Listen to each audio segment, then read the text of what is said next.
Oh, shit. Aloha. Did it in reverse. Whatever. Shout out Pearl Harbor, by the way. Shout out Pearl Harbor. Whoop, whoop.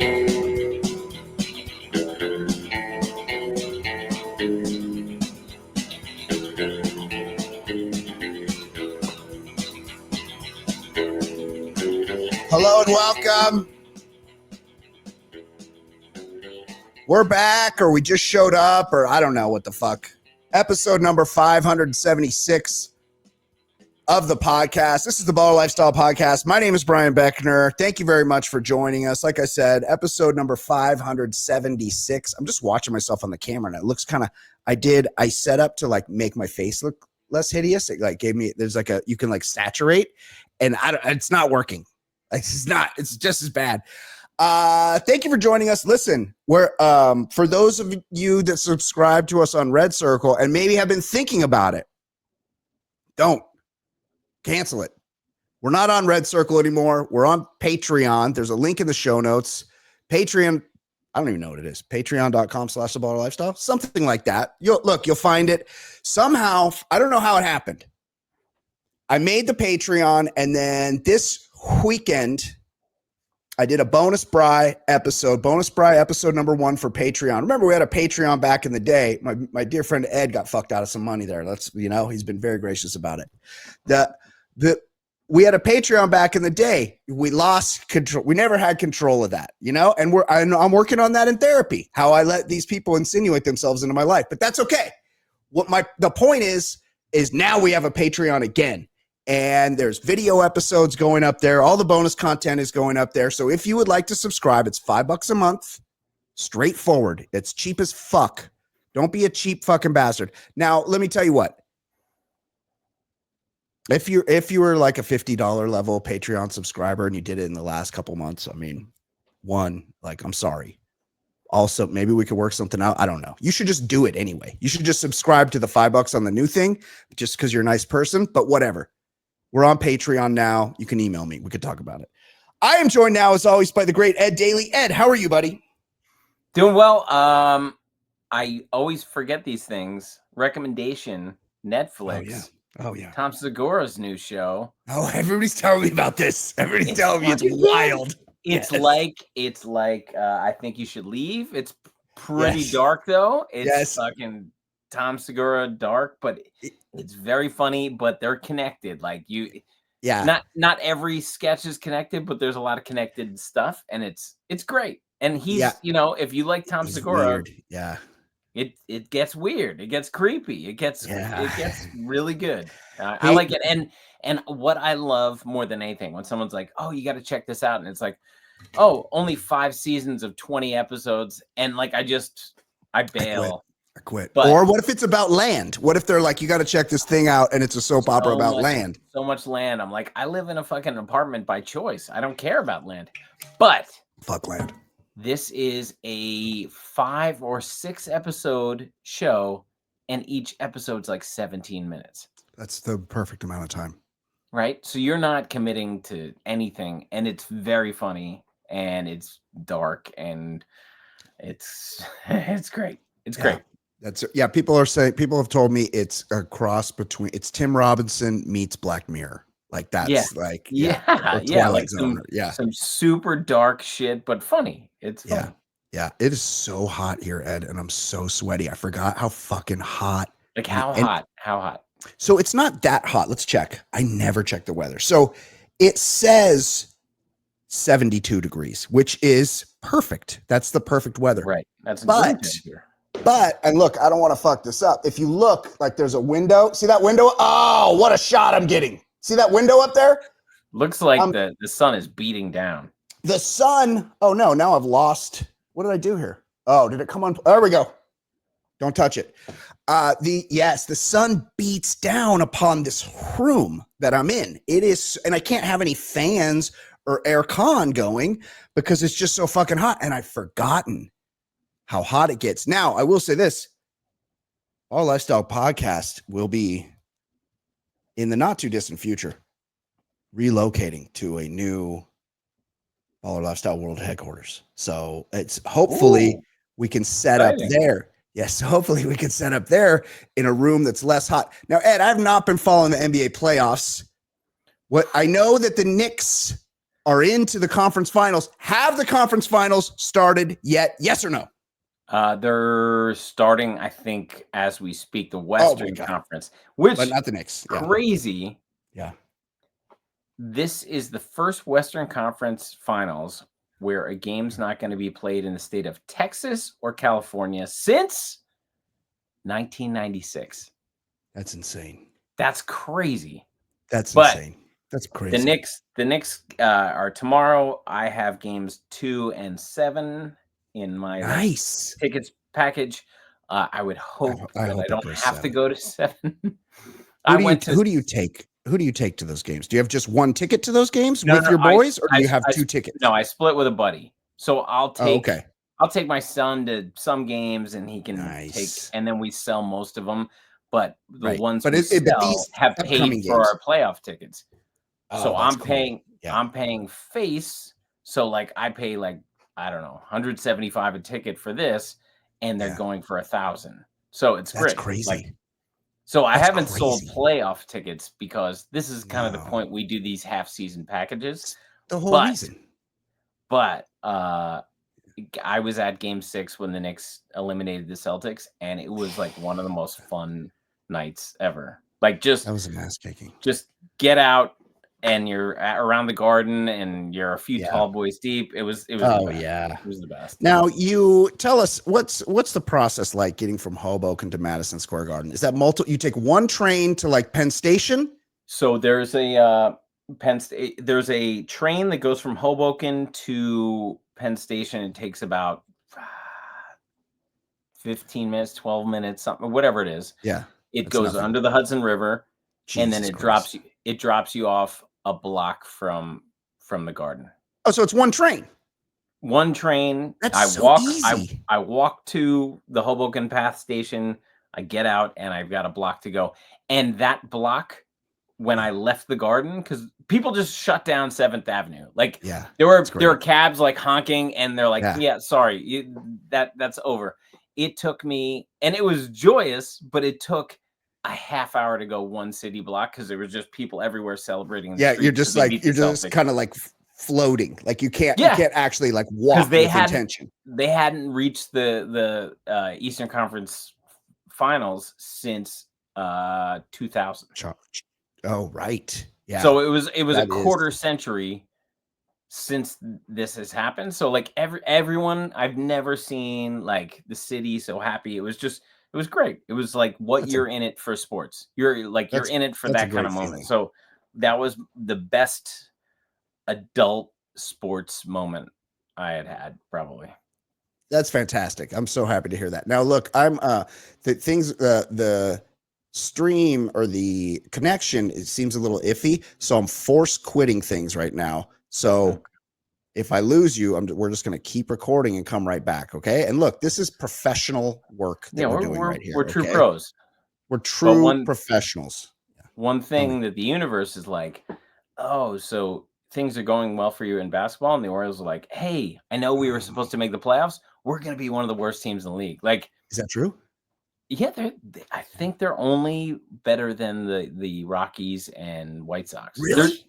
They're like horrendous, and it's just weird. Like they were supposed to make the playoffs this year, and they're 15-31. Like, yeah, that's crazy because they have 9 of the same guys in the lineup. It's like all hurt. Jackson and Haxon and it's a bunch of big white guys. But they have the 31st or 32nd ERA in the league. Like that's not going to do it. We need run differential. But I'm actually, people were like, like asking me, and I'm like, hey, I can't take stress I don't need to be stressed in all sports. Like now I'm like, all right, so fine, the Orioles suck. But like now I've got a team really good and actually in football and basketball. So it's to have 2 good teams, I'm fine.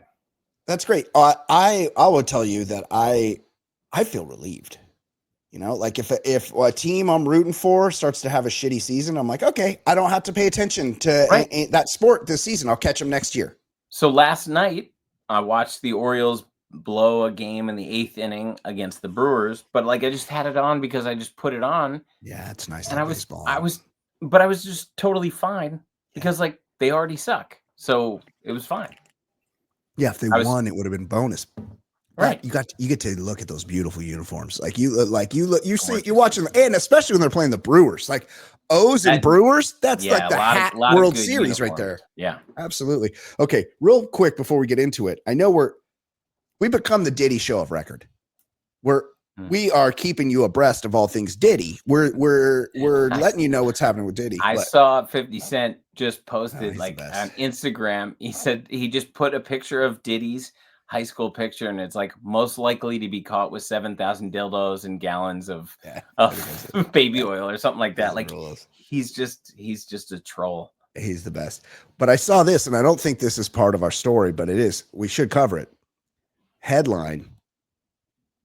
And this could be, look, my all-time favorite headline, everybody knows, is Wolf Hybrids Kill Mini Horse. Like that's a great one. I mean, because it's only 5 words and it's an insane collection of words. But this one I like also. Diddy trial, exotic male dancer known as the Punisher testifies about freak-offs and baby oil. The Punisher. The Punisher, Ed. As Diddy's federal sex trafficking and racketeering trial continues, questions abound about the names and faces making their way into headlines in connection with alleged freak-offs. As detailed extensively since Diddy's initial 2024 arrest, prosecutors have alleged that these sexual encounters were made possible through force and coercion, while Diddy's legal team has denied this. During her time on the stand, Cassie echoed, and look, I missed the boat on this, Cassie. This is this is a top shelf woman, Cassie. Cassie echoed allegations that, and look, no one should be subject to what she went through. She has. And back. But look, as I offered, just recently Demi Moore. I offered Demi Moore place down here on the couch, and everyone knows that Lori Loughlin from the movie Rad, she was the original. She was down to be scooped right here in the crib. Oh, there was also a singer. Kesha? Was it Kesha? No, Kesha could come over. I think someone from New Jersey, but it was a singer that you offered. Oh, was it? It wasn't Tiffany Renee Darwish, was it? Because she's seen better days. Oh, and I will also add. Yes. Below this Papa Shot, there's a futon. Yeah, you can stay here too. Yes. See, I'll fold up the Papa Shot. There's a place to stay either coast. Ed and I are allies. Like we will help you out. Okay. Below, we take a look at one particular escort whose name has popped up in the recent days. Sheree Hayes, AKA the Punisher. I gotta see what, because I would like to imagine what the Punisher's working with. Yes. It's Tuesday, May 20th. Sheree Hayes, reported by the Washington Post to currently be 51 years old, took the stand in Diddy's trial. Described in reports as an exotic dancer, Hayes is also known by the nickname of the Punisher. While on the stand, as seen in a selection of in-court updates, Hayes said that his nickname stems from his time playing basketball in New York. I'm only looking at the court sketch. Yeah, dude's got some fucking broad shoulders. Yes. He looks girthy in the picture. They didn't draw what he's working with, but he looks like he's working with a lot. Yeah, I mean, he gets that name from basketball. Like the Big Hurt got that name because he hit big home runs. By the way, I'm almost finished with the audiobook of The Last Folk Hero by our good friend of the show, Jeff Perlman, about Bo Jackson. He talks about his time on the White Sox, and the Big Hurt was a big piece of shit. Oh, really? Yeah. He didn't like sharing the spotlight with Bo Jackson.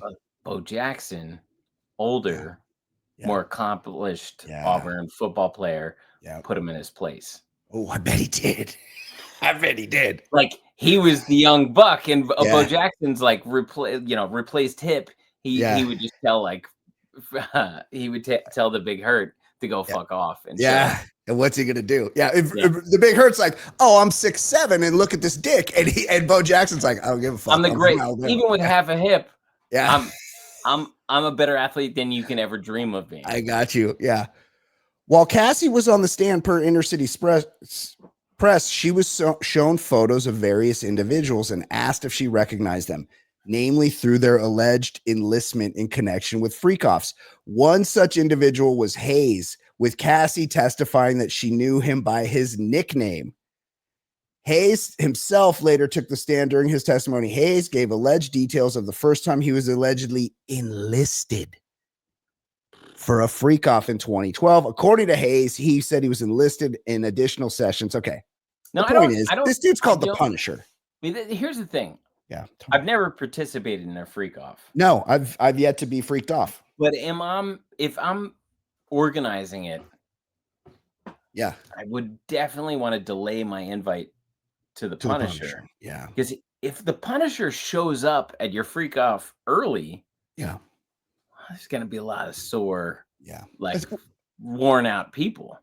I mean, it's not dissimilar to the Takalash, Ed, who we've highlighted in detail. That's what I'm imagining with the Punisher. The Takalash comes through your crib. Yeah. Those broad shoulders in the court sketches, like he who has broad shoulders, as my grandmother used to say, also super girthy. Like that's just she did say that. Yeah. I used to be sitting on her lap when I was like 4 or 5 years old. She'd say stuff like that.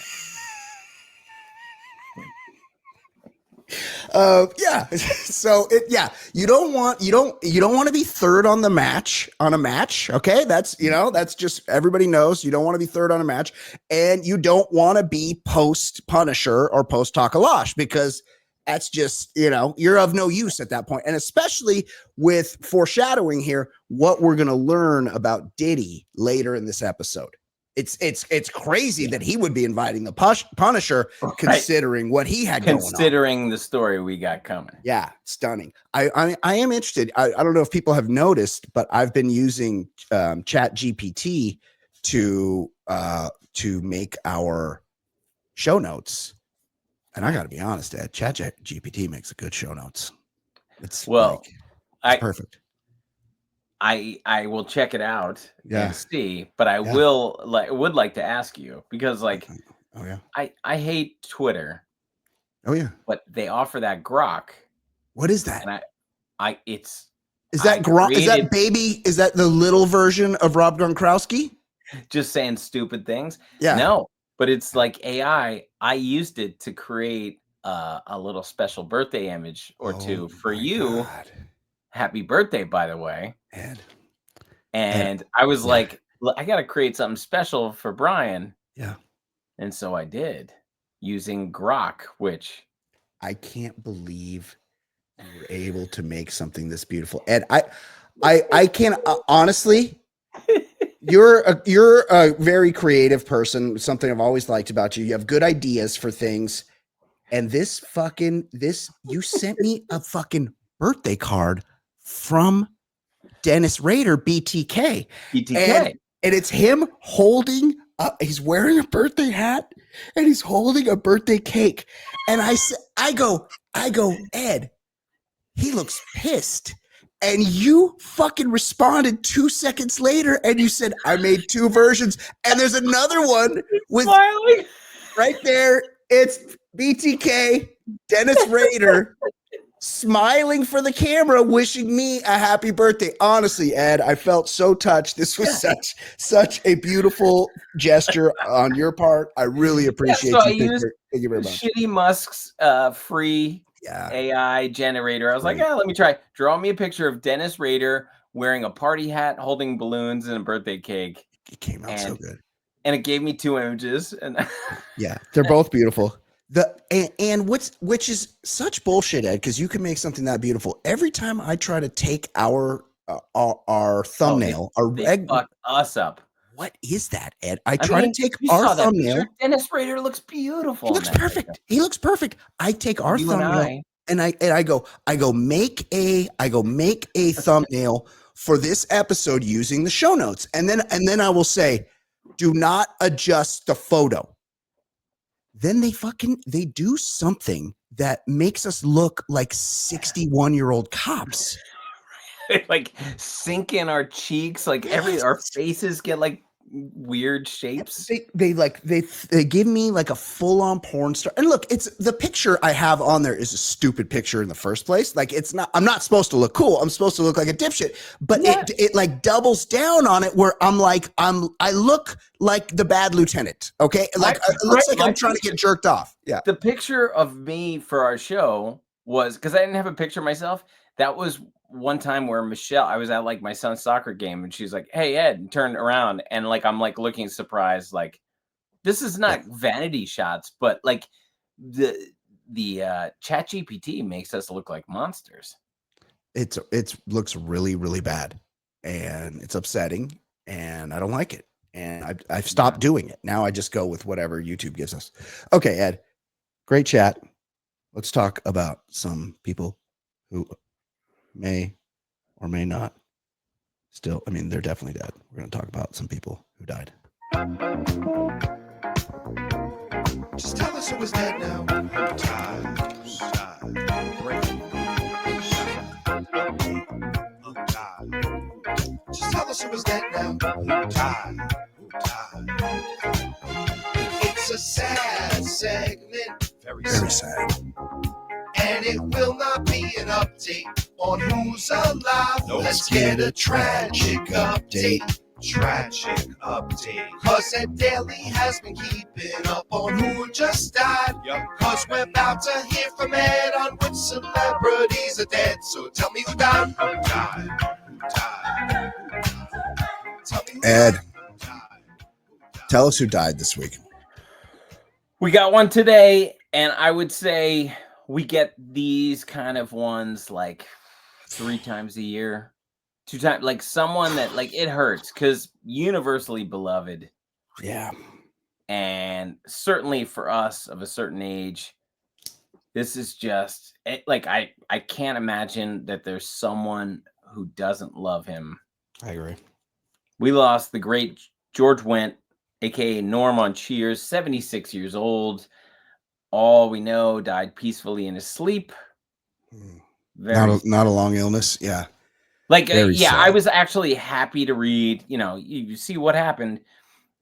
I was happy to read like, oh, sometimes we lose someone like after a valiant 6-year battle with cancer and you realize it's been a rough go. Like I heard him interviewed on a podcast last year, 6 months ago, and he sounded great. Like, hopefully it was just a sudden thing, but heart just stopped. Man, what a great character actor. I mean, just an iconic character, Norm. Yeah. Like it's, he was just that guy. Now, a little shocking that he was 76 years old today. I'm just like right. We've done the thing with that picture where it shows the Cheers people, and he was like 33 when it's done. I thought he was like 59. Right.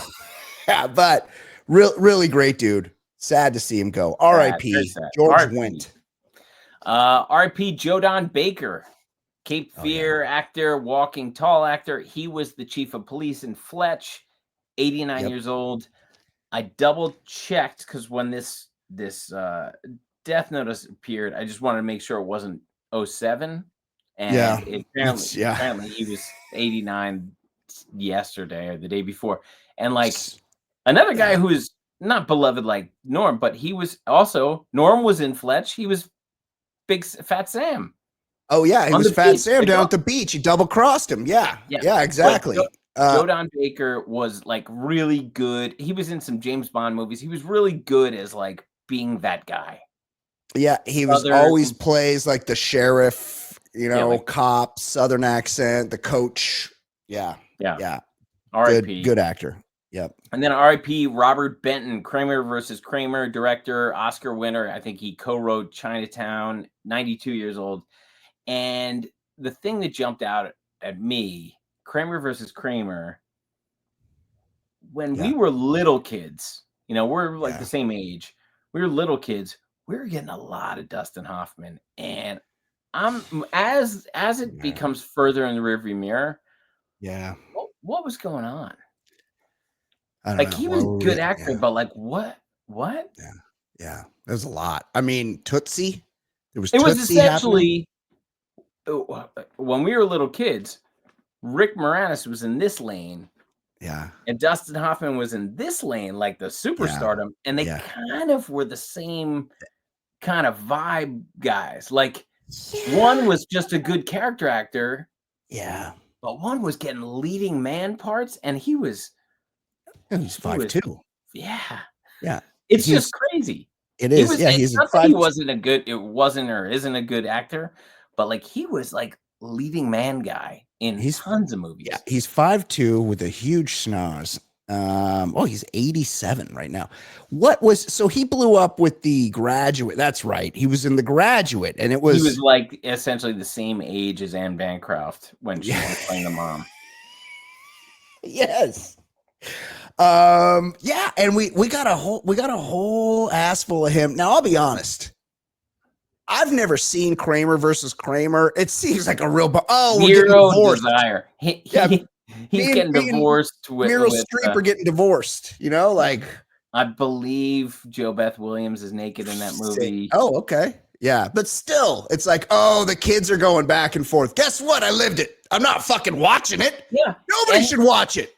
And I actually, people talk about Sopranos being the perfect show, but there was the one season that focused a lot on like separation and marriage troubles. Yeah. And I remember at the time I turned to Michelle, I was like, I dealt with this with my own parents. Like, I don't need divorce as entertainment. Like I got it. It's like if I fought in Vietnam, I wouldn't be dying to watch Platoon and Full Metal Jacket. Like, that's a great point. I'm good. I'm good with the divorce stuff. I got it. I got it. Yeah, and every couple years they trot this shit back out. They just did one with Adam, the one Driver. That's Driver, and the one with the good butt. She's married to Colin Jost. Yeah, Scarlett Johansson. Like I'm good. I'm good on fucking bummers about divorce. I'm divorced out with my parents. I don't need to see someone else's parents get divorced. Yeah, and also the bar for entertainment was very low because this Kramer versus Kramer won like every Oscar. It's like, wow, we're getting divorced. Here's every single award you can have. Get the fuck out of here. Again, I have not seen the movie. No, but I know it's a huge bummer. Huge, yeah, not a fan. Okay. Let's probably the kid was taller than dad in that movie. And I think I've seen the kid gives like a speech in court, and I'm like, who's the judge here? This is abuse. I know this because he was the shittiest part of 16 Candles. The brother from 16 Candles was an Oscar nominee, and I was like, what? He's the worst part of that movie.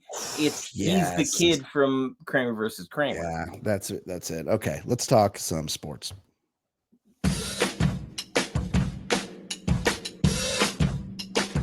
He's so easy to hate. Your time he likes to waste. His calls are far from great. His calls are far from great. He's such a stupid fuck. He seems down on his luck. His voice smells really suck. His voice smells really suck. No one's enjoying him. He's so annoying. Plus so fucking boring and worthless. But he's got nothing else to do. And he's even worse than Ish. His faults are useless shit. R.I.P. Ish. And R.I.P. Dolomite D. Still able to be our first Patreon subscriber. Congrats to you, Dolomite D. Oh, by the way, Patreon, I set it up where you get a free 7-day trial. So if you're too fucking cheap, you can listen to the bonus content and the bonus bri this week and then tap out or whatever. Or you could tell 50,000 of your closest friends to get them fucking on the shit. Stop fucking me over. And by the way, I didn't have a Norm t-shirt, so I did Coach from Cheers. I was trying to when I got the notice this afternoon, I was like, all right, I'll switch shirts so I can get a Cheers related homage. Poor Coach stroked out at like 57. Yeah, he was not that old. He was not very old. Not very old. Ed, what happened in sports this week? So Bears quarterback Caleb Williams, when it was clear he was going to be drafted by the Bears, he and his dad tried to get out of it by looking into options of playing in alternate leagues and suing and just trying to get away from the Bears. Yeah. Remember, there was talk of him like looking for ownership in whatever team drafted him. I had heard that. I heard on local radio, and you know how these fucking yahoos just fucking flap their lips and say a bunch of bullshit. I had heard on local radio that he was making so much NIL money that he might just sit out the draft so he could pick. He could decide what team he was going to go to, and they would also have to let him own part of the team because he was just that good. He was so fucking good that he's just going to decide which team he wants to be on, and they got to let him own a little piece of it. And so that happened, right, Ed? That's definitely what happened. He got to the Bears, and then he was like, pretty good. Yeah, he's okay. Then they did. Like, it wasn't bad, but there were like 3-4 quarterbacks much better than him in the I was watching pool. I was watching a Bears game last year because I had a bet on it, and there was like 18 seconds left in the game, and they had a chance to throw it at the end zone. But if they just made an incompletion, then they would have an easy field goal to tie it and go to overtime. But instead, Caleb Williams took the entire 18 seconds of time and fucking ran around and shit. And I'm like, you just got to fucking throw the ball into the ground and kick the field goal. Basic football knowledge. Yes. Like, there's not a clock in your head. Yes. The coach got tarmac fired. But it is a reminder. These sports dads. Yeah. Look. Oh, yeah. We're both dads. Sure. We want the best for our kids. Of course. But getting meddlesome to like create a situation that like you're in over your skis, Mr. Williams. Yeah. Absolutely. That's crazy. Just pipe down. Let the professionals do the job. Unless, of course, you're Lamar Jackson, who is a genius because he does not hire an agent and negotiates the biggest contract in league history when it's his turn with zero sports agent assisting him. That was the best where he had already won an MVP. And then there was all this talk. Well, they're not going to pay him that. They're not going to pay him that. And he's just like, I know my price tag. I know I've won an MVP. And he just sat back, hemming and hawing for a year. And then it was like, okay, we got to pay you the most money. Yeah, we got to pay you the most. And he's like, I already pay my union. My union's got lawyers there that will read the contract and make sure the contract, like all the clauses are in the contract. I just got to negotiate. I got to tell them what I want, and they got to give me every single thing I want. And then I just take this to the lawyer that I already paid through my union dues, and he's going to look at it, and I'll know I'm set. And guess what? He kept that 4% or whatever it is. Yeah, he is. I'm surprised more guys don't do that. So Tyrese Halliburton invited a heckled Pacers fan who had trash bags thrown at him at the Knicks celebration after he's inviting this guy to game 4 in Indiana, the Eastern Conference Finals.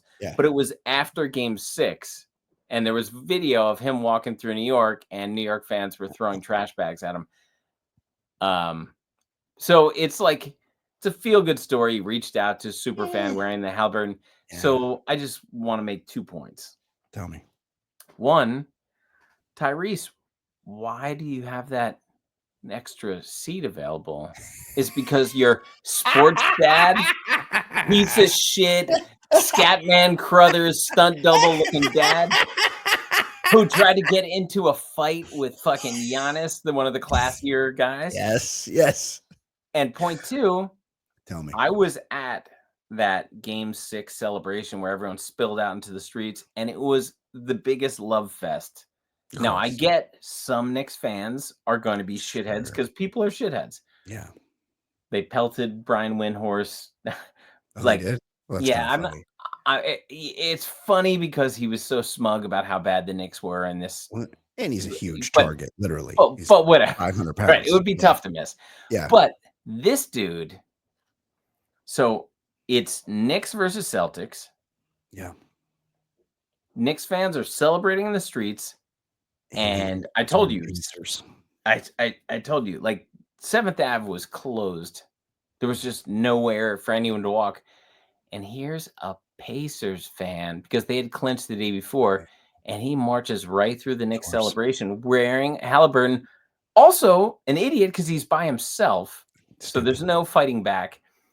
And so Knicks fans found a nearby garbage can or two and threw the trash bag at him. That's funny. That's funny. And I don't condone hurting people or anything. But he called attention to himself, Ed. But you wouldn't show up at a Knicks celebration in a fucking Halliburton jersey unless you wanted smoke. Yeah, exactly. And it's not like the Pacers were even playing. They're about to play the Pacers. They're the next opponent. So he knew what he was doing. Of course he did. And now he gets a free ticket, but he also gets a free trip to Indianapolis to hang out with Tyrese Halliburton, who he can go fuck himself. He can go fuck himself. Yeah. Look, this reeks of YouTuber. This reeks of a guy trying to get attention on his TikTok page. So fuck him. Nikola Jokic. Yeah. He was eliminated in Game 7 against the OKC. And they asked, what are your off-season plans? He said, my off-season plans, drinking beer. God, it's impossible to love this guy more. I watched a bunch of them in both rounds. Yeah. And it is mesmerizing how good he is versus how awkward looking it is to watch him. Yeah. He makes the perfect pass every time, even if the players don't succeed when he passes it to him. He's an amazing passer. And he makes amazing shots, even though it looks like he's just he's making a soccer throw in. And he's just so clutch. He's an amazing player. He's just so good. And I like that he's like a little bit annoyed that he has to play basketball. Yeah. And like nobody should be surprised when one day is just like, it'll be like the day before the season. He's like, you know what? I don't want to play basketball ever again. I just want to ride my horses and laugh. Yeah. They got to be some big ass horses to ride a 7-footer. Oh my God. And he's got those brothers that are huge too. Yeah, he's got those big ass brothers. Biggest dudes. But like, he doesn't seem into it, but he's the best at it. He's by far the best player in the league. I would love to go just hang out in Croatia. Wait, is he Croatian or Serbian? I don't know the difference. I believe Serbian. Yeah. I would love to go to Serbia and just kick it with. But I'd be too intimidated because like brothers. He would have Andre the Giant type stories. Like he's going to put away. Yeah. He's going to put away like small in his hands. Yeah. A suitcase of beers before lunch. Yeah, exactly. And it's no problem. And now how come he doesn't care about basketball, admittedly drinks beer, and they're like, how many times did you pick up a basketball in the offseason? He's like, I don't know, 2. Yeah. And he comes in and dominates, and then this Luka Doncic comes to the Lakers, and he's fat, and it's Ole. He's the most whiny dude in the league, too. Yeah, complains on every play, looks like shit out there, but you could see how great he is, but if he just worked a tiny bit harder, he would be unstoppable, but this Jokic doesn't work at all. Jokic is one of those guys. They did this. They fucked Jordan the same way. Yeah. And I know all the fans of David Robinson and, people talk about Hakeem. Jordan should have won like 11 MVPs or whatever years. Yep. And like this Shai Gilgeous-Alexander is going to win MVP probably. Yeah. They pass it around. Because it's his turn. But like Jokic is by far the best player in the league. Yep. Like there's not like SGA is part of like an amazing team that's probably going to win the title. Yeah. But Jokic is the best player. Like the Nuggets aren't even that good around him, and he's amazing. And he almost beat OKC by being amazing. Yeah, they're a lottery team without him. Yeah, like there's not. It's just he's that good. And you're right. They like 1 year they gave it to Barkley. 1 year they gave it to Carmelo. Barkley should never have won the title. Like MVP. He was a great player. Yeah. But he was never better than Jordan. Not 1 year of his career. Never. Totally agree with you. What else? Rudy Gobert. He split from his pregnant partner. Get out of my house and take our kid too. He's like, wait a second. Ant can get away with this? So I guess I'm just going to be a piece of shit too and nobody cares? Isn't he still? Wouldn't you wait until? Aren't they in the conference finals? Like, wouldn't you wait until that was over to do this? Yeah, Rudy go. Yeah, I mean, I hate to sound like a sexist asshole, but she must have been super annoying if he's like, you got to get out now. Yeah, he's barely home. He's on the road for half of the next 2 weeks. Yeah, and he just couldn't. He just had to have her be gone. Rudy Gobert wants to make it abundantly clear he's not abandoning his son after splitting from his pregnant partner Julia Bonilla, sharing a picture of them spending time together to get his point across. The 32. Oh, I love when they show the stock picture. He's like, "Look, I have been in the vicinity of my child. There's a child in my lap in this particular afternoon, sunny afternoon that clearly wasn't taking place this month." The 32-year-old Minnesota Timberwolves center posted the snap of him lying shirtless in the grass with 1-year-old Romeo, and included the caption, "Great day, an apparent break from preparations for the Western Conference Finals this week. The timing is interesting. Gobert's currently going through a split. That's what I just said. Amid the NBA playoffs, and sources told TMZ Sports last week that he instructed Bonilla to move out of his home and take their kid with her. Gobert wasn't being accused of planning to abandon Romeo. Yeah, okay. This is like his publicity. Let's get some better pictures of her. Oh, look, he's French. Like he's probably got many mistresses. Like this is what they do in France, Ed. Like this is needs. And this Julia Bonilla, I imagine, is going to be well taken care of. Remember this when this Rudy Gobert was patient zero for COVID in this country? Touching the microphones. Yeah, he's touching the microphones. I was in Hilton Head, South Carolina for a wedding, and I'm seeing on Sports Center the Rudy the Gobert touches every microphone, and then the day after the wedding, I just lived in Hilton Head. They're like, "Oh no, that's where you are now. Stay there forever." I would like to see Ms. Bonilla because, he's quite an accomplished player, and but like. He's still so big, like and super French.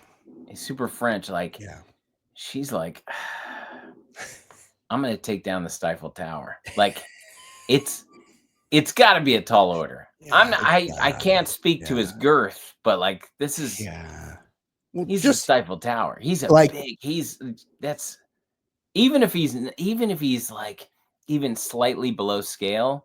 Yeah. Stifle Tower is packing heat. Yeah, he's got to be. And she like if she wanted to get on top, she would have to belay or have some sort of like block and tackle apparatus mounted to the ceiling and like hoist herself up, and then she might even need assistance to slowly lower her down onto his Stifle Tower penis. Like it just the physics of the situation don't seem to work out.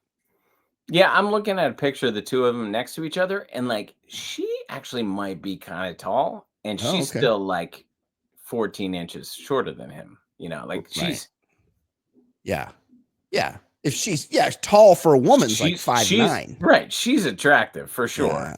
Yeah. But like what she had to what she's had to endure. Apparently, she's also French. They're both French. This is a French connection, so to speak. Yeah. Oh, interesting. Look, I'm a fan. Look, she needs to crash. Right under the. We both got a shot. Ms. Bonilla. Here you go. I'll drop a good 78 points on you, and then I'll tuck you into bed. Okay, what else, Ed? Finally, we like our athletes to be aggressive. Yeah. Well, ex-Major League Baseball player Rafael Furcal, former Dodger.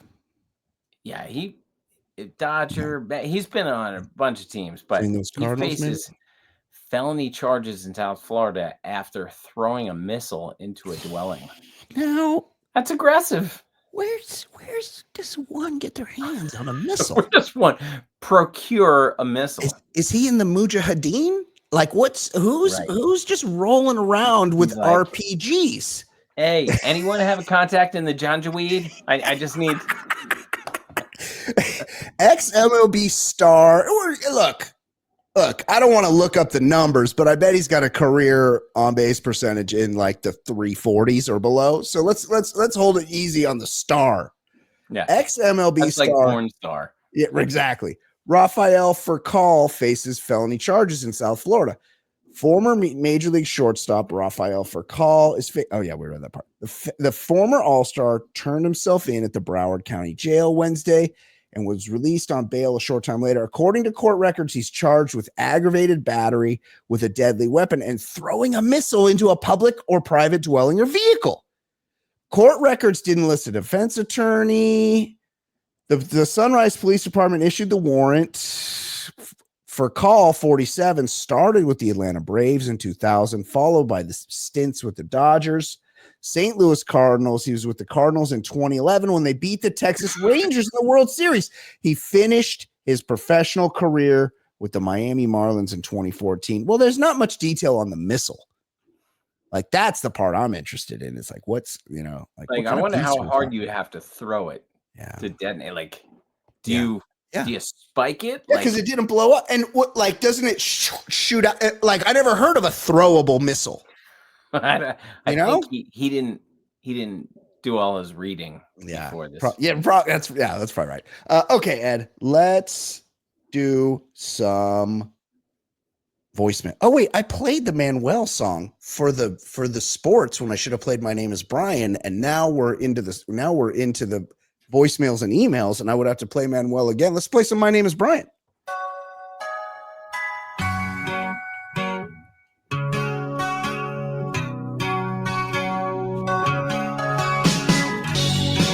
My name is Brian.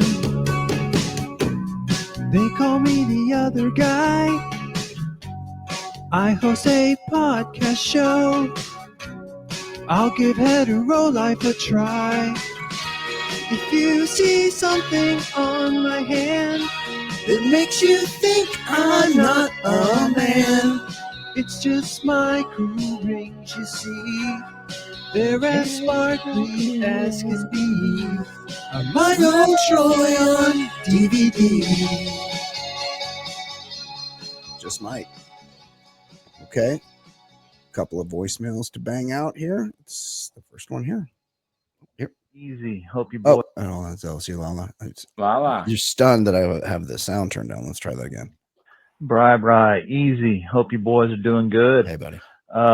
B, it was good to hear you on the Baller Lifestyle after show the other day. Oh, yeah. I guess it's a week and a half now, but I enjoyed your driving escapades in Los Angeles. Oh, thanks, buddy. I was giving people updates on hearing you location. Chat it up with Ben and Lee. Yep.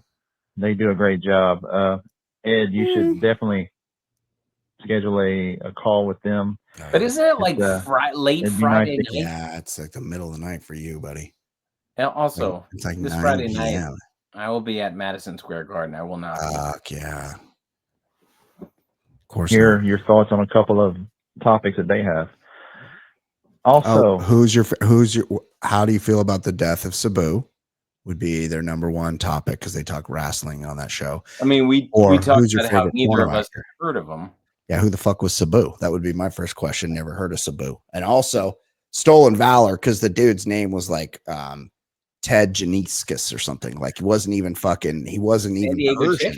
Yeah, Ted Janulis. Yeah, I was trying to pivot off of that. I saw where you were going. You got it. You nailed it. I noticed that our boy Bri has a day coming up. Oh, that's right. That is of importance to him. I hope he gets to Strange that day. Yeah. Not the Strange in the walk off or telly style, but something different. Yeah, something good for him. And I hope he has a good one. Thank you, LSU. Take care, boys. LSU is a good dude. He always remembers our birthdays. He is a good dude. Thank you, buddy. Absolutely. Here's another one. Hey, Brian and Ed, what's up? Oh, David Bray. In Salt Lake for work. Yeah. Or David Bray. David Bray in Salt Lake for work. I've been listening, so I haven't touched base with you guys in a while. Love you, buddy. Just finished the newest episode. Anyway, I wanted to ask you, Brian, why all the hate for Sully? Oh. I guess, I know he landed on the Hudson. I think a bunch of other pilots tried to do it, and they would have done the same exact thing. But yeah, I don't have any hate for it. I never saw the movie. I don't know much about him other than that. Yeah. So just had to know what's going on with that. Also, you guys, thanks for wrecking my fucking week with or Ed, whoever it was, with the story about Tom Hardy. I mean, he's probably my favorite actor there. Oh yeah, he's great right now. Yeah, but what I a think puss. top three. Gorgeous in and a great actor. Mobland. I know, Yeah. Ed, you said it's decent. I think it's great. I think it's a fabulous show. Pierce Brosnan is wonderful. Brosnan's accent is rough. Oh, was he doing with accents? Well, here's the thing. I know a couple Irish people, and they're like, "What's with that accent?" Brosnan is actually Irish, but him doing the Irish accent, it's weird sounding. Oh, really? But I do think it's a decent show. It's just, I don't know. His accent's a little weird. Yeah, I'm never gonna watch it, so I'll just have to take you. I'm just gonna have to let you guys agree to disagree. I can't be the deciding word here. I think it's one of the best shows in a long time. And Tom Hardy, was in The Revenant. He's been in everything. I just haven't seen Mad Max yet. Revenant's pretty good, and he's good in that because he's a bad good in movie. that. Yeah, that's a good ass Good movie. villain. Yeah, I forgot about that one. But I think the top three actors to watch and would be Make most a list sought for us, after is Dave. John Bernthal. Great He's actor. good. He's good. He should have Jeremy been. Renner. He should have won the Emmy for that fucking Baltimore cop That was show. good. Yeah, And what was that called? It never even got nominated for anything. Yeah, it was like The Wire adjacent. It was so good. It He was like based a dirty on a cop. true story. Yeah, that was really and good they show. did him dirty because that was by far the best acting performance of the year. He was very good in that. Yeah, I like John Bernthal as well. And Tom Hardy. But yeah, what a pussy. And I figured out he's a Brit. That's why. Yeah, you just knew. You just found that out. Renner. He got ran over by a goddamn 2,000-pound tractor. 2,000. Try 14,000. Try 7 times 2,000-pound tractor. The treads ran over half his body, and his eyeball was hanging out, and he could see it with the other eye. And he put it in the ice. I haven't seen him in a while. Does he look like Luke Skywalker after the accident, or does he look the same? He looks the same, dude. He can run. So you got to give credit to the Los Angeles. No, it was in Tahoe. It was in Lake Tahoe, Reno. They had I guess one of the best like rebuilders in the world got called in off of vacation and flew in and like fucking Steve Austin, Jeremy Renner back together. It's insane. The guy's like fine. And then Pat Mahomes saw that and he was like, Can we get him to work on Brittany? My wife just wants to talk to you for a sec. I agree with you, David. Yeah, just talking. I have nothing to say. Just maybe they talked. Maybe they could do that surgery to her that they do. You know, when sometimes people have a yippy dog, and then all of a sudden the dog, they could do a little voice box. I think they just go in there with a little, and they make that sound. They go in there, the forceps, and they go, and they're good. All of a sudden, no more yipping. Maybe do that to Brittany Mahomes. Who what could go wrong? Okay, let's hear what Bray has to say. This. We talked about it. Tom Hardy's like, oh yeah, he's like, I'll never be the same, and it's like my hip hurts. Like that's and I have a cold. I'm on Sudafed, and my hip hurts. I'm sorry. Being this gorgeous is really taking its toll on me. It is. It was probably, in his defense, it was probably one of those junket interviews where he's just fucking like so sick of talking. He's like, yeah. And also, at night, he's probably getting drained. He's getting. He's so fucking beautiful. Like he doesn't have quiet nights because how could it? Everything's being thrown at you. Yeah. No, he's getting. I believe he's married. Because his wife, his real life wife, was on Peaky Blinders. Oh, I've watched that show. So I imagine she's beautiful, and I imagine if she's smart, she's making sure she's on the road with him, making sure. 100%. Yeah, 100%. Remember when Tommy, Adrian, who's the guy in the show? I almost had it just a second ago. Peaky Blinders? Yeah, Peaky Blinders. Cillian Murphy. Tommy Oppenheimer. is buying a house. Is getting into horses, and then he's like fucking the lady that also raises horses. She's married to Tom Hardy. Okay. IRL. Doing his neighbor's snow. So, and he's not. I bet those lips of his feel good though. Like let's be honest, he's got beautiful lips. Look, she's probably like, could put those lips to these lips. You know what I'm saying? Like, get to work. That feels good.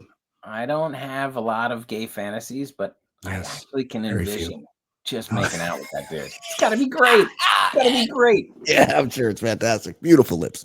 They're bitching and complaining. So I'm like, what the fuck? Oh, that story was just brutal. You don't hear Jeremy Renner crying and you know, he already wrapped up the newest season of Mayor of Kingstown. So, but man, I didn't know that shows that don't need to be made. No. What? Now he works at a prison or something. Yeah, I'm not going to be watching that. I think I watched 2 seasons of that, and I was like, I actually watched 2 whole seasons. I was relieved when the 2nd season ended, and they're like, "Hey, there's a new season." I was like, "Yeah, I'm great." Nothing makes me happier than stopping watching a show. It's great. Like when I gave up on Game of Thrones and Lost, like all these shows, when I give up, it's my favorite part of watching a show is when I give up on it. Yeah, I'm with you. I mean, I wish I would have given up on more shows, honestly, because I like Game of Thrones. I quit on Succession when the dad died. I'm like, okay, I saw it. I don't need and everyone's like, that's when it got good, and I'm like, fuck no. Remember the show? Do you remember The Leftovers? Yeah, I gave up on that after I watched 1 full season, I think. Yeah, I watched 1 full season. Spoiler alert, not one fucking thing happened. Nothing happened in an entire season. And then I watched about like 4 episodes of the 2nd season. Spoiler alert, still nothing happened. I watched a season and a half. Nothing fucking happened. And then I quit. And then people are like, oh man, you should have stuck with you missed out. Yeah. That's what people would say to me about Game of Thrones. I was like, I don't even feel slightly jealous of the people who kept watching it. Oh boy. Jay Stu was. And then I read Jay Stu getting very mad about it and made me happy that I didn't watch it. Lazy writing. Party was like difficult to work with or anything like that. Not Jeremy Renner. All right, guys. Just let me know. I got to hear this about Sully. Yeah. And I'm looking at, they're on my top of my dresser. I got you guys the original Guy Fieri wing sauce. I've been meaning to get it to you for a couple months. You've been telling us about this. That you got last time. G-Man. So love it. I promise I'll get it in the mail next week. I just have a lot of appointments. Okay. Take care, guys. And it was a great episode. Okay, buddy. As far as the Sully, it reminds me of a show I'm happy I haven't given up on. The Rehearsal. Nathan Fielder. He's still going strong. I got to re-engage with Max.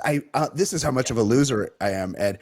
I re-engage with Netflix just so I could watch the Liver King documentary because the Liver King documentary is out. And it does not disappoint. Well, I mean, it's the Liver King's trying to rebrand himself, right? Like he's relaunching as Brian Johnson and not the Liver King. So he's given himself some backstory. But look, his sons. How old are they? Young livers. I don't know. They got a lot of zits. So they're like in zits age. So like 14 to 8, 17 in there. They work out a lot, but they only do that thing where you do toe touches. They hang from the bar and then they touch their toes. That ab thing that, like doing CrossFit or something. That's all they do.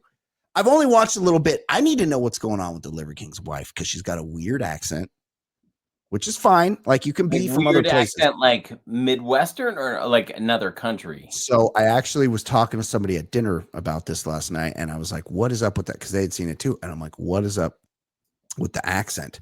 And then I think my brother-in-law, and I'm like, "It sounds like vaguely South American, but also like, look, like she needs to be like doing this or like." Blink twice if you're okay, Mrs. Liver King. But it's an indistinguishable accent. And then my brother-in-law, I think, Googled it, or my sister last night. It turns out she's Polish. Ed, she's Polish. She probably knows a thing about Andrew Galata. That's her favorite boxer, obviously.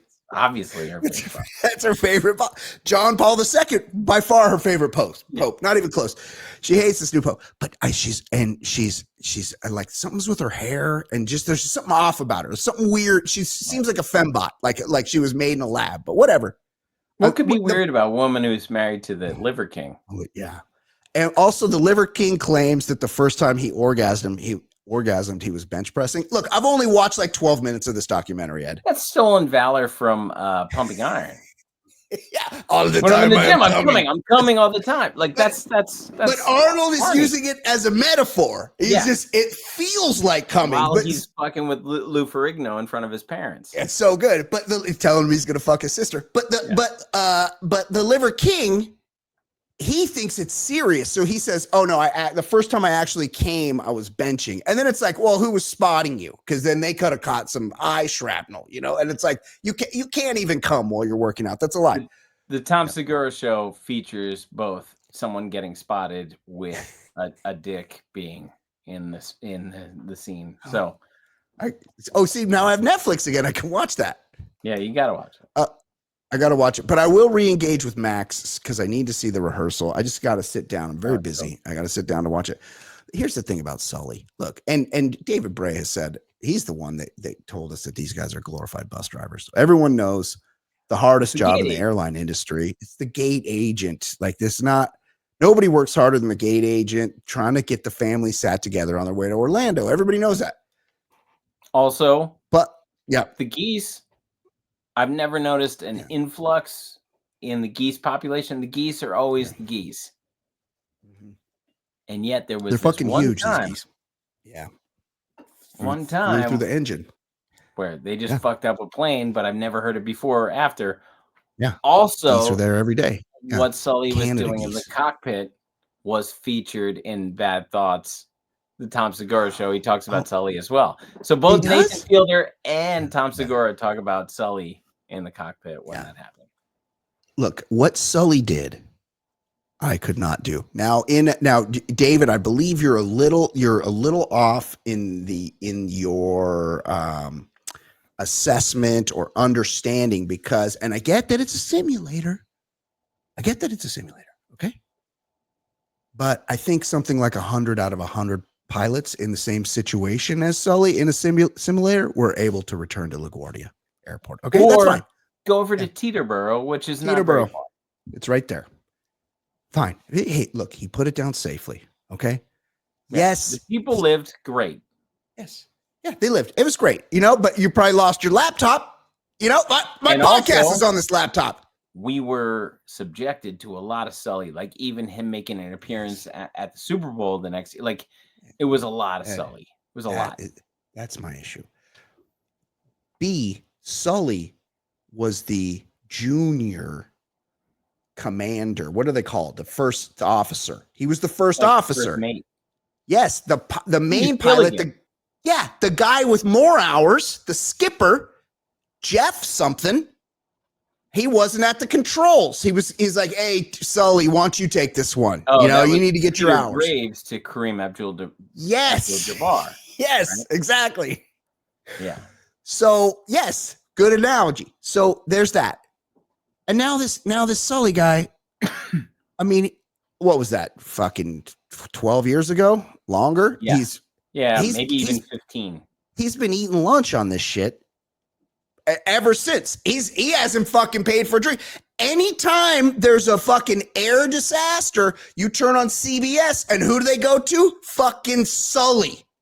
Right. Sully's an expert? No. He's just a guy you know. Airport. He landed on the Hudson River. Landed on water. Everyone's possessions. What do we call that? Miracle on the Hudson? Take a guess. Give me a range. I like to put miracle in quotes. Yes, of course. I agree with you. Oh, that's the movie. The movie's called Miracle on the Hudson. I thought it's called Sully with Tom Hanks. I think you're right. Okay. And I was hoping it would involve something like Flight, where Denzel was doing yayo in the cockpit. That was great. But no, Sully just was like, birds. All right, we're going to land. That was Flight, way better movie. Totally agree with you. Plus Rustin's wife from The League was on there, and huge fan. Put her in everything. Why aren't we having her in every single movie? More of her in everything. In shows, whatever. Okay, when do you think this happened, Ed? Give me a date range. I'm going to guess it happened in 2009. Fuck, you got it. January 15th, 2009. You nailed it, Ed. U.S. Airways flight 1549. I was thinking my son was about 2. Yeah. And I was home with him, and it landed on the Hudson, and I heard that. Right by you. This is right outside. I put him in the stroller, and I was like, all right, let me see what's doing over there. And there's a bunch of, police boats, and I was like, all right, this is kind of boring. I mean, it is kind of cool to see a plane in the water. It was cool. pretty recent that there was a helicopter that fell apart. That wasn't as cool. That wasn't as cool. Not so cool. Nobody survived that one. I was not compelled to go check it out. Totally agree with you. Okay, this concludes the free portion of the episode. If you have listened to this point, this is all you need. You got everything you needed. I'm so happy for you. Tell a friend, rate, and review the show. But if you are so inclined to continue listening, the rest of the show is available. The Diddy part. Yeah, we're talking. Oh, here's what we're about to talk about. Look, let's preview it. We're going to talk about Diddy and the what 7-Eleven candy aisle confection his penis was compared to. Okay, that'll be one. There's more. There was an Uno tournament at the Met Gala. We're talking about that. Exhibit took mushrooms and destroyed a hotel room. And of course, our dear friend Chris Brown is up to some shenanigans again. We'll be talking about all of that later, only on Patreon. For Ed Daly, my name is Brian Beckner. We will see you on the regular show next time. Patreon people, we're still here. Goodbye. Ed, what? Oh, wait, let's play a song. Well, it's time for non-sports segment on the Baller Lifestyle Podcast. Non-sports. I'm talking about the segment now. Non-sports segment.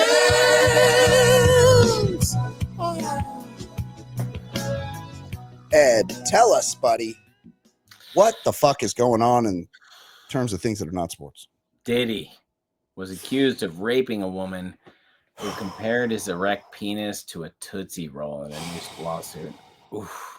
Now, even if I don't think they make these anymore. No. Oh, they certainly do, because that is what the kids throw out on Halloween. Yeah. It comes down those in the bag in Halloween, and it's just this something that was packaged in 1972, and they just throw that right out. What ends up at the bottom of the bag, of course, is the Smarties, Twizzlers.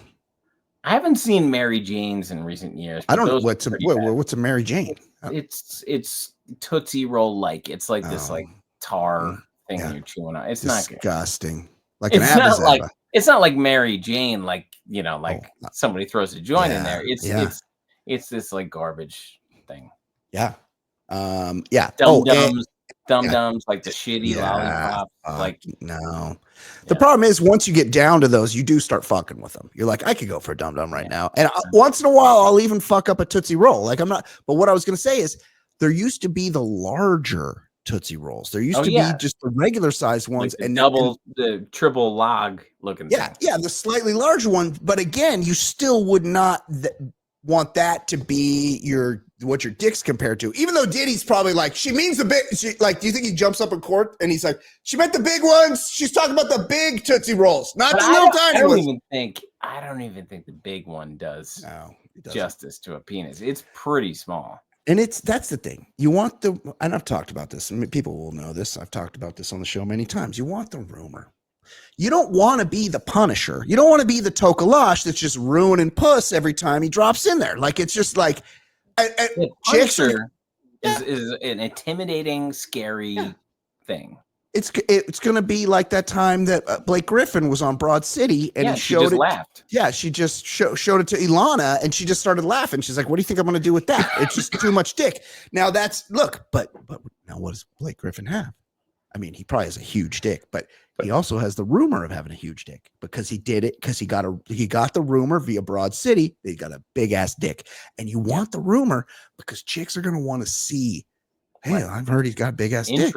Intrigue. Yeah, there's intrigue involved. And then when they see it, and it's just like average, or in my case, one to the right of average. You lay out all the dicks left to right. The Tootsie Rolls are on the far left, and Blake Griffin and the Punisher are on the far right. And right in the middle is the middle. And then you look one to the right, and that's where I am. I'm one to the right of the middle, and that's where I want to be, just slightly bigger. Yeah.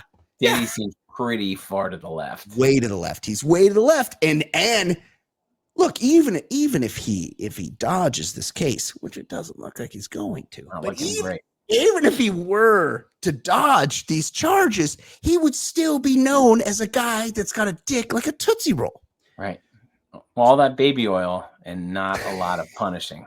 Which is probably like why he likes to watch the punishing, because he can't, he's like, hey, piss on her, like that. Well, he wants to humiliate because he feels like me watching someone slam dunk. Like, I can't do that. Yeah. But it's nice pretty impressive to see, elite at their craft. I totally agree. Yeah. Ohtani jumped ship, like that's badass to watch him do that. Sean Diddy Combs has been accused of raping a woman with his Tootsie Roll sized penis in a bombshell new lawsuit. The woman, identified as Jane Doe, claims she met the Bad Boy Records founder in May 2001 and hung out with him several times at nightclubs, a restaurant, and his New York City recording studio. It is kind of weird that they always bring him to the studio. What, aren't you you're at work? Yeah, right. Wait, you want to be entertaining while you're work? Are you going to just stop and do some fucking while you're trying to make a 3-6 Mafia record or I used to Junior Mafia? I used to like to take women up to the trading floor and be like, look at these Bloomberg monitors. This is great. Let's start fucking. Exactly. Watch me call a prospect. The woman, identified as Jane Doe, claims she met the She claims nothing inappropriate occurred until that July when Combs took her back to his apartment after a night at the club and locked her in his bedroom. Oh, that's the old Matt Lauer. You lock it from the outside. The button underneath. Yeah, you got the button. The music mogul allegedly pushed her onto the bed, put his hand around her throat, and said, "I'm gonna suck the life out of you." This is not funny. The woman claims Combs, now 55, then released his grip and unbuckled his pants to reveal his, quote, erect, bare-skinned penis, which appeared to be the length and girth. Oh, Ed, we're right. Of a large Tootsie Roll. It's not very girthy at all. That's very small. Yes. But wait, her insult is, hey, you look like a large Tootsie Roll. Yeah. I know. You could say a Smarties pack. Why do you look like half of the Twix bar? Like what? Yes. Like, what do you? Yeah. Or one wedge of Kit Kat. Right. Per TMZ, she says in the lawsuit that she was relieved by the alleged size of the "I'll Be Missing You" rapper's manhood, claiming she knew intercourse would not hurt because he lacked the length and girth and had, quote, an itty bitty ditty. Oh my goodness. Hurtful. This is very hurtful. This is why, look, guys, be nice to ladies, okay? Don't sexual assault them because they can get you back. They deserve better, but also they're going to play mean if you give them a chance. Yeah, and you deserve it. Ed, what else is going on? Pharrell Williams. We've talked a lot about the Met Gala. And then Pharrell Williams hosted like an after party. It was a post Met Gala Uno tournament for Kim Kardashian, Ciara, and more. So, do you think Russell Wilson was there? And he was like, ChatGPT. How do you play Uno? How do you do a draw 4 move and look cool? By the way, at game 6 that I was at, he was prominently there, and he was like trying to high five the Knicks players because he's on the Giants. And it's like, you're not you're not a New Yorker. Like, you haven't played at all, and you'll be replaced by week 7 with the Giants. Like, stop trying to do this. Yes. Yeah. Yeah. You're only there because they didn't have a better option. Right. You're on the Giants because all the other teams didn't want you anymore because you're too annoying to have on the team. Here's the thing about Uno, Ed. I played not that long. I would say I haven't played since childhood, and I loved it when I was a kid. So did I. It's an endless game, Ed. It never ends. You can just draw 2 or draw 4. You just keep drawing. You just keep and you reverse and It just never ends. Like war. It never ends. Yeah. It's like war. Yeah. It's like war. But one time I was playing Casino War. I don't think they have it anymore, but they used to have war at the casino in Las Vegas. And I was playing at the Hard Rock Casino. I was playing Casino War, and I was so fucked up, Ed, that I just couldn't. And I kept winning, and I had all these chips, and even the dealer was like, well, you're doing pretty well, sir. And I just kept winning, and I had all these chips, and I'm like, I'm not leaving till all these are gone. And I was so fucked up. And people were trying to, this is probably like, I don't know, almost 30 years ago. And I'm like trying to I just gave all the chips back playing war, by the way. Ed, what else is going on? Exhibit. Yeah. He was the Pimp My Ride guy. I mean, he was a rapper, but like Pimp My Ride was his like main thing. Yeah. Well, he details a shrooms trip that led to him destroying an Amsterdam hotel room and him paying $15,000 in damage. Now, Brian, I have zero experience with shrooms, but from what I know, that's not supposed to be a violent, destructive drug, right? No, it definitely isn't. It is I recommend it to everybody. It gives you a chance to acknowledge the oneness of the world, of the universe, that we are all one organism. We are all symbiotic in our place in the world, and that plants even have consciousness, and everything has consciousness, and everything is beautiful, and there is only one God, and it is love, and that is all that matters. But I have seen people in my life take psychedelic drugs. I gotta fuck this mini bar up. Yes. And because it happens to, set and setting. They say it's got to be the kind changing your reality. Yeah. It's the person you are inside. And like I've been around people that every time they took them, they thought they were in the afterlife. They're like, I died. I took that thing and now I'm dead. And now now I'm in purgatory, wherever. So yes, this can happen. Mel Gibson at Moon Shadows. Yeah. Like the booze didn't make you deny the Holocaust. It revealed and made you drop N-words. Like it just revealed. That's right. Don't expect Exhibit. That's a tough name too, by the way. It's not. You can pick. We've talked about this. You can pick any rap names, and you're like, I would like to give the image of a World's Fair in 1963. Like, you could do anything. Yes. I mean, look, it's ungoogleable. You could be MC Punisher, and look, we've talked about the limitations of having too big of a dick, but Young Tokalash. Like, I want to be. People think of the Javits Center when we roll out new cars. Like that's Exhibit is kind of. It's not a great it's not like fucking that's hard. That is a hard name, like Exhibit. Yeah. And it's hard to spell Exhibit. It's like exercise. You always want to throw that C in there. I assume his the URL was taken. Yeah. So he has to do like XZIBIT. Yeah. Very confusing. Maybe that's what he was so mad about, that he's like, I picked an ungoogleable rap name. He starts just trashing the blinds and shit like that.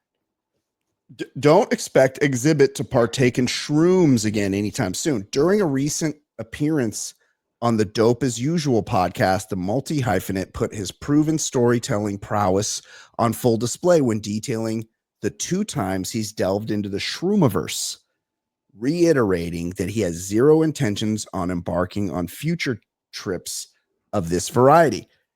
During the dope as usual conversation, Exhibit first broke down the undeniably riveting tale. Why is ChatGPT's fucking writing so many words here? Like, just tell me. Not good. In short, he was a teenager at the time and had no knowledge of ideal dosage techniques, which eventually led him and a friend attending a house party that ended with a massive brawl before the two returned to their apartment. Once back home, Exhibit recalled he tried everything in his power to quell the effects of the shrooms, including unloading all the firearms inside of his apartment. This eventually led to near miss involving one particular gun, inspiring him to swear off shrooms forever. That would be enough. Like if you just started shooting guns because and you had multiple, that's a problem. It's supposed to be like a fun experience, and you're discharging firearms. I went and saw Dead and Company at the Sphere a couple of months ago, and a buddy of mine that I was there with, he had apparently ingested some hallucinogenic mushrooms, and it was the intermission, and we're walking to the bathroom, and he's like, dude, he goes, I'm 10 feet tall right now. I'm 10 feet tall. And we're walking around all the people. And I go, okay. I'm like, how does that feel? And he goes, it feels like I'm 10 feet tall. And I'm like, okay, stupid question on my part. Yeah. So anyway, he was 10 feet tall. Like, I'm like Yao Ming, but like a yard taller. Yes, like, a yard taller. Yao Ming. However, Exhibit was later encouraged to try them again years later while in Amsterdam. Amsterdam's a weird place, Ed. On the anger management tour. At the time, he and his team paid a visit to a coffee shop dispensary, the manager of which was told the same above story. The manager told Exhibit he had simply did it wrong, successfully arguing that a round 2 was in order. From there, Exhibit said he consumed the following: shroom tea, a space cake, which I think is like an edible, like a cookie. I had a space cake when I was in Amsterdam in college. Yeah. Yeah, but that was just weed. Almost walked into the canal, but that was... Yes. It's a sketchy place. I would not want to be on mushrooms in Amsterdam because it's like everybody's trying to fuck you over there. What if the story said Exhibit took the shrooms and then got into his apartment and looked across the way and he saw a guy jacking off for 6 hours? That was you. Edging. That's when we were. That's where I learned about edging. Yeah, like a listener. I was like, I just have a question for everyone. How can you jack off for 6 hours? And then someone told me about edging, and then I feel like I hear about edging every 2 months. And we learned about same. I had never heard of edging either, and now every time I hear about it, I hear about it all the time now. I thought it was microdosing, right? Exhibit said, so I'm feeling great. The lights is cool. Everything looks cool. I'm feeling vibey. Everything is great. At some point, Exhibit returns to a suite and begins to stare out the hotel's floor-to-ceiling window. I grab a magic marker and sign my name on the window. I bet he couldn't spell it. Exhibit. That's too hard to spell. He's like, wait, how do I spell it again? Somebody Google it. What do you mean you can't? That sound made me like, okay, naturally Exhibit, who has spoken about his aversion to shrooms in the past, continued to put the marker to use repeatedly, adorning the window with his signature. Eventually, he moved from the windows to the furniture and elsewhere. Okay, fast forward, he said, as seen above. I signed the motherfucking whole window, didn't stop there, went to the furniture. Oh, so he just wrote on everything, Ed. He tagged it. It looked like the subway. It looked like Blair Witch math equations. Oh, he started doing Goodwill Hunting. He's like, I'm gonna do some, what's the one with the Beautiful Mind? He's doing Beautiful. Oh, he's just doing shit like writing. Yeah, he's writing formulas. Yes, but everything just says "Pimp My Ride." Okay, well, good for you, Exhibit. Don't do that again. Finally, tell me. And I can see you, so I know you're sitting down, which is for the best. Because I have some unfortunate news. Tell me. Chris Brown, not the guy we thought he was. He was just charged for smashing a tequila bottle over a music producer's head at a nightclub. Now, he might be violent, and we should worry about him. He does violent shit every year, but then they'll put him on the Grammys because he's good at dancing.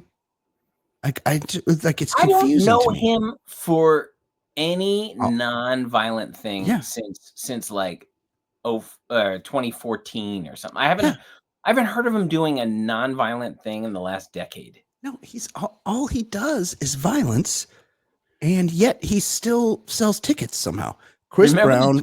Remember the tour to like repair his image after he kicked the shit out of Rihanna, and he went on the Today Show, and they're like, "Oh, he's just kicking the shit out of the Today Show green room." Like, yes. Like, what? Yeah, because somebody said something crossed to him, and then he like defaulted. He was like starting some chicken places or something, and wasn't paying the loan. Like, he's just a bad guy. Yeah. Chris Brown is in trouble with the law once again. On Thursday, the singer was charged with grievous bodily harm for allegedly attacking a music producer with a bottle in a nightclub. Brown is reportedly set to appear. Oh, this is across the pond. The Run It singer was arrested at 2 a.m. Thursday outside the Lowry Hotel in Manchester for an incident that happened in February 2023. Oh, we're just now hearing about it, Ed. That was 2 years ago. Per the London Sun. This guy's clothing too. This one looks like it's cow print. The jackets. This guy's a real piece of shit. I remember like when the initial burst of knowledge about him, like being like, all right, I want to hear a couple of his songs. Like, what's the deal? It was awful. Yeah. It's not good. His music sucks. Everything about him sucks. You know what doesn't suck, Ed? Oh, wait, hold on. Not that. You know what didn't? Yeah, no, that's great. You know what doesn't suck, Ed? Is this fucking episode that we just did. We just banged it out. Yeah. Although dude, I look all blurry on the screen to you. Yeah. Are you fading out on me? What happened? I don't know. It keeps doing that. I think maybe because I try to tighten up my old ass face. It's like we're doing a Ken Burns or something. They're gonna like cross dissolve. Yes, that would be good. I would look better. For Ed Daly, my name is Brian Beckner. This has been episode number 576 of the Ball Lifestyle Podcast. We will see you next week. Goodbye. Podcast getting bigger and not smaller. Broadcasting weekly, that's what we do with Easy Ed Daily. Right on, buddy. Good job. Maybe leave that. I'm going to end recording and maybe leave